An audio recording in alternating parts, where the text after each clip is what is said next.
بہت ماما اس وقت رو رہی ہیں. ان کا ساتھ کوئی بھی نہیں دے رہا اب آج, اور اس کا اب کیا کرے, وہ بیچاری اتنا رو رہی ہیں, ان کا آج تک کوئی ساتھ بھی نہیں دیتا اور سارے لوگوں نے انہیں چھوڑ دیا. اب ہم کیا کریں. اماں کو بھی بہت مارا, پھر ہمیں بھی بہت مارا, پھر مجھے جا کے ٹینکی میں ڈبویا. پولیس انکل ساتھ نہیں دیتے آپ کا؟ نہیں, ہمارا کوئی بھی ساتھ نہیں دیتا. ڈی پی او سر بھی ہمارے ساتھ نہیں دیتے, کوئی بھی نہیں دیتا. ہم بولتے ہیں سر ہماری مدد کر لے, وہ کچھ بھی نہیں بولتے, اور بولتے ہیں ہمارے پاس ابھی ٹائم نہیں ہے, آپ جاؤ. مما آپ روئے مت, میں ہوں نا آپ کے ساتھ, میں بڑی ہو کر پولیس بنوں گی, آپ کی ہر خواہش پوری کروں گی. آپ کو بس جو چاہیے بس مجھے بول دیں. اس نے مجھے غلط ٹارچر کرنا شروع کی بیٹیوں کے سر پہ. اگر آپ میرے ساتھ غلط نہیں ہو رہے, میں آپ کی بیٹیوں کے ساتھ غلط کر کے, میں نے بیٹیوں کے بچانے کے لیے اس کا ہر ظلم ہر ستم برداشت کی. انہوں نے آپ کو جب آپ وہاں سے بھاگی ہیں تو باقاعدہ پیچھے سے گولیاں بھی چلائی ہیں, اور چلائی. میں نے پیار دی ان پہ, لیکن وہ پیار انہوں نے خارج کر کے, اسلام آباد پولیس بہت کمینے شخص ہے, انہوں نے ہمارے جین آرام کر کے. میرے ساتھ جو بہن بیٹھی ہیں یہ ایک داستان لیے بیٹھی ہیں. ان کے ساتھ ظلم و زیادتی جس طرح سے ہوئی, جس طرح سے اس وقت ان کے آنسو نکل رہے ہیں, یہ ایک مکمل داستان سنانے جا رہی ہیں. پاکستان کے ادارے بھی اب ان کے ساتھ زیادتی کر رہے ہیں. کس طرح سے کر رہے ہیں انہی کی زبانی سنتے ہیں. بس آج کل ایسے ظالم لوگ ہیں. جب میں نے ایک شخص کو ڈرائیور رکھ کے, انہوں نے میری عزت کے ساتھ کھلواڑ کر کے ایک بی بی کی طرح, پھر وہ لوگ میرے ساتھ ظلم پہ ظلم کر رہے 7 سال سے. جب میں قانون سے مدد مانگنے جا کے, وہ کہے کہ نہیں آپ کی حیثیت کیا ہے, آئی جی سے درخواست کر کے وہ لوگ نہیں لے رہے, تو میں کہہ رہی ہوں مجھے انصاف چاہیے ان لوگوں سے. میں چاہوں گا مجھے ذرا شروع سے بتائیں کہ یہ معاملہ شروع کیسے ہوا, کس طرح وہ اس شخص کو آپ نے ڈرائیور رکھوایا, کیا معاملہ کیا تھا یہ؟ سر معاملہ یہی تھا, جب یہ پہلے میرے پاس ادھر سے ایک کوٹی میں سیکورٹی گارڈ تھا اور میرا میاں ڈرائیور تھا ادھر ہی. پھر اس کے بعد یہ شخص مجھے آہستہ آہستہ غلط طریقے سے دیکھنا ہے, کبھی دیواروں پہ کبھی چھتوں پہ. پھر اس کے بعد میرے میاں نے اس کو ڈرائیور بنا کے اپنے گھر کا, جب ڈرائیور بنا کے تو یہ میرے روم میں آتے رہتی تھی. پھر اس کوٹی والوں نے مجھے گھر سے نکال دیا, کہہ رہے آپ غلط ہے. پھر اس کے بعد میرے میاں نے مجھے چھوڑ دیا.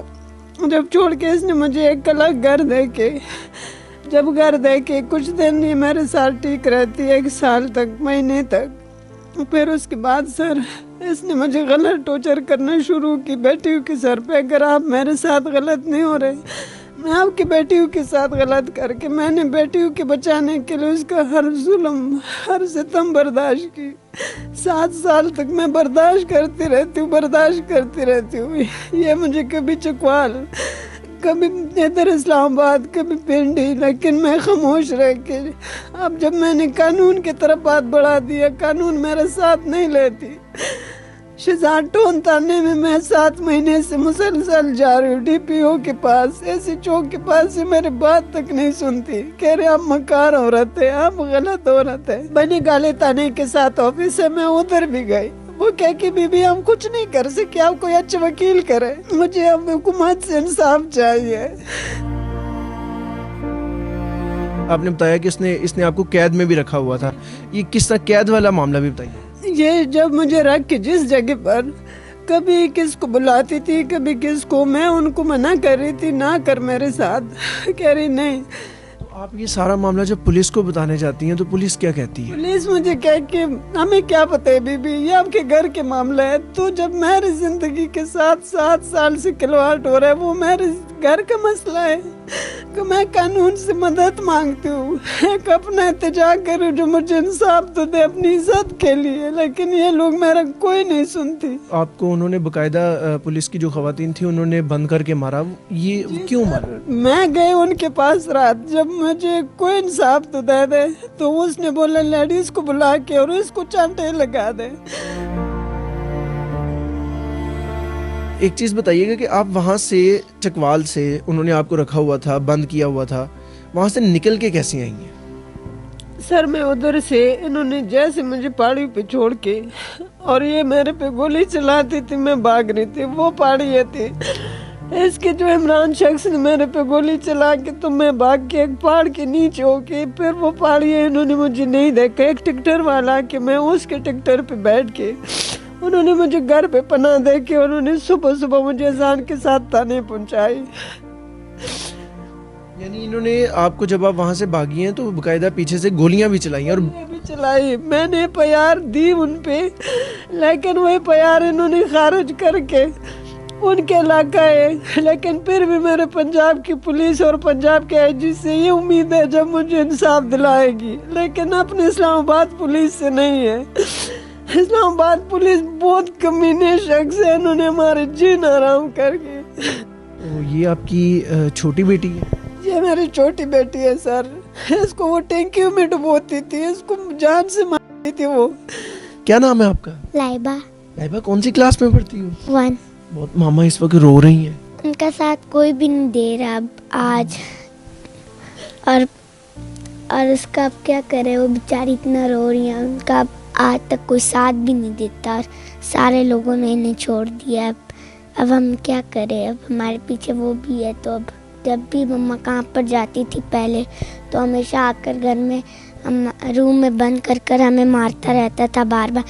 اور جس ٹائم ایک دن مما جلدی آ گئی تو میری بہن نے بھاگ کے دروازہ کھولا تو مما نے سارا دیکھ لیا تھا. تو پھر مما کو بھی بہت مارا, پھر ہمیں بھی بہت مارا, پھر مجھے جا کے ٹینکی میں ڈبویا, پھر مما نے نکالا. اب کوئی بھی ساتھ نہیں دے رہا. تو پولیس انکل ساتھ نہیں دیتے آپ کا؟ نہیں, ہمارا کوئی بھی ساتھ نہیں دیتا. ڈی پی او سر بھی ہمارے ساتھ نہیں دیتے, کوئی بھی نہیں دیتا. ہم بولتے ہیں سر ہماری مدد کر لے, وہ کچھ بھی نہیں بولتے. اور بولتے ہیں ہمارے پاس ابھی ٹائم نہیں ہے, آپ جاؤ. جب ہمارے پاس ٹائم ہو تو جب ان کے پاس ٹائم ہوتا ہے ہم چلے جاتے ہیں. تو ہم بولتے ہیں, وہ کہتے ہیں ہمارے پاس ابھی بھی ٹائم نہیں ہے, آپ چلی جاؤ یہاں سے. وہ ہماری ایک بات بھی نہیں سنتے. ہم اسے ہمیشہ بولتے ایک دفعہ ہماری بات سن لے. تو وہ کہتے ہیں ابھی ہمارے بہت لوگ ہیں, ہمیں ان کی باتیں بھی سننی ہیں. بچی کا جو کانفیڈنس تھا نا, وہ اس بات کی گواہی دے رہا ہے کہ وہ بچی کس کس کرب سے گزری. ایک 1 کلاس میں پڑھنے والی بچی ڈی پی او صاحب کو بغیر کسی ہیزیٹیشن کے مخاطب کر رہی ہے کہ ڈی پی او صاحب کے پاس بھی ہم گئے تھے, وہ ٹائم نہیں دے رہے. اس کا مطلب ہے کہ ڈی پی او صاحب وہ آپ کے در کے دھکے کھا کھا کے تھک چکے ہیں. لائبہ آپ نے بڑے ہو کے کیا بننا ہے؟ پولیس والا بننا ہے. جی. کیوں؟ کیونکہ میں جب بڑی ہو جاؤں گی, پولیس بنوں گی, تو سارے میرے پاس آئیں گے. جب ان کو کوئی ضرورت ہو, کوئی کام ہو مجھ سے, انہیں خوش رکھنا چاہتی ہوں, ان کی ہر بات پوری کرنا چاہتی ہوں, اور وہ سارے دھکے نہیں کھانا چاہتے. اسی لیے میں ان کی مدد کرنے کے لیے پولیس بنوں گی, ماں کے لیے پولیس بنوں گی. مما آپ روئے مت, میں ہوں نا آپ کے ساتھ. میں بڑی ہو کر پولیس بنوں گی, آپ کی ہر خواہش پوری کروں گی. آپ کو بس جو چاہیے بس مجھے بولنا ہے, اور ان سارے پولیس سے بہتر پولیس بنوں گی. اس طرح پولیس نہیں جب میرے پاس ٹائم نہ اور میں ایسے ہی بیٹھی رہوں. ہر کوئی میرے پاس آئے گا, مجھ سے مدد مانگے گا, میں ان کی مدد ضرور پوری کروں گی اور پوری کر کے رہوں گی. مریم آنٹی آپ بھی ایک باجی ہیں, لیکن آپ بھی ایک عورت ہیں. آپ سب کی مدد کرتی ہیں, سب کی مدد کرتی ہیں. بس ہماری ایک دفعہ مدد کر دیں. آپ میری ماں کی آنسو تو دیکھ لیں. آپ کو پتہ نہیں ہم بھی ایک انسان ہیں, ہماری بھی ایک دفعہ مدد تو کر لینا. آج میری ماں رو رہی ہے تو کل آپ رہیں گی تو آپ کو کیسے لگے گا؟ جب میری آج کوئی مدد نہیں کر رہا تو آپ کیسے رہیں گی؟ آپ کا بھی کوئی مدد نہیں کر رہا تو آپ کو کیسے لگے گا؟ آپ کو برا ہی لگے گا نا. آپ کو اتنا بھی وہ نہیں ہوتا کہ ایک انسان کو دکھ ہو رہا ہے, ہم دیکھ رہے ہیں آج, لیکن پھر بھی آپ مدد نہیں کرتی ہماری. ایک دفعہ مدد کر لیں ہماری پلیز. میرا دل ہی نہیں چاہ رہا تھا کہ میں مائک پیچھے ہٹاؤں. وہ اتنے مزے سے مریم باجی آپ کو, میڈم سی ایم صاحبہ آپ کو وہ پکاری, وہ آپ کو باجی کہہ رہی ہیں. آپ بھی ایک باجی ہیں, خدا را ان کی مدد کریں. بہن کوئی پیغام دینا چاہیں گی اس قوم کو, ان اداروں کو؟ سر یہ اداروں کو ہے جو کسی عورت کے ساتھ ایسے نہ ہو, بس ان کو انصاف دے, اپنے بہن بیٹیوں کو محفوظ رکھ لے. اسی طرح قانون کی وردی سے غلط پیدا نہ اٹھا لے. جب وردی پہن کے وہ عورتوں کو سزائیں دے رہے, مظلوموں کو برباد کر رہے وردی کے نام پہ. میں نے تو ہر قانون سے مدد مانگ کی, کسی نے میری مدد نہیں کی. لیکن اب میری یہ ریکویسٹ ہے, جو مجھے دیکھ رہے, مریم نواز ہو, شہباز شریف ہو, جو میرے پاکستان کے ادارے ہیں, میری مدد کر کے مجھے انصاف دلا دے.